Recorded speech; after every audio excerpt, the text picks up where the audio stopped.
সমস্যা সবার জীবনে এসেছে, ওর জীবনে এসেছে, তার জন্য মারার আইন নাই। আমরা মেয়ের যে মাদার হয়েছে, ছেলেরও ফাঁসি চাই। আপনারা কি চান? আমরা ফাঁসি চাই, মেয়ের সঙ্গে সবার ছেলের ফাঁসি চাই। আমরা ফাঁসি চাই, আমরা ফাঁসি চাই।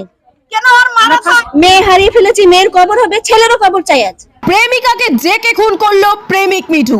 ছুরির আঘাতে মৃত্যু হলো এক দ্বাদশ শ্রেণীর ছাত্রীর নাম সাবিয়া খাতুন ওরফে রুম্পা। পিতা শরীফুল শেখ, গ্রাম মির্জাপুর সিদ্ধিনগর এলাকায়, বয়স 17 বছর। প্রেমিক ওই যুবকের নাম মিঠু শেখ, পিতা মান্নান শেখ, বয়স 18 বছর, গ্রাম হাজিরপাড়া। পরিবার সূত্রে জানা যায় গত 2-3 বছর থেকে প্রেমের সম্পর্কে জড়িয়ে পড়ে সাবিয়া ওরফে রুম্পা। সাবিয়া খাতুন ওরফে রুম্পা আজ সকাল 8 ঘটিকার সময় দৌলতাবাদ থানা মোড় এলাকায় কম্পিউটার শেখার জন্য বাড়ি থেকে বেরিয়ে যায়। বাড়ি ফেরার পথে প্রেমিক মিঠু শেখ সেই মেয়েটিকে নিয়ে Daulatabad junior high school for girls স্কুলের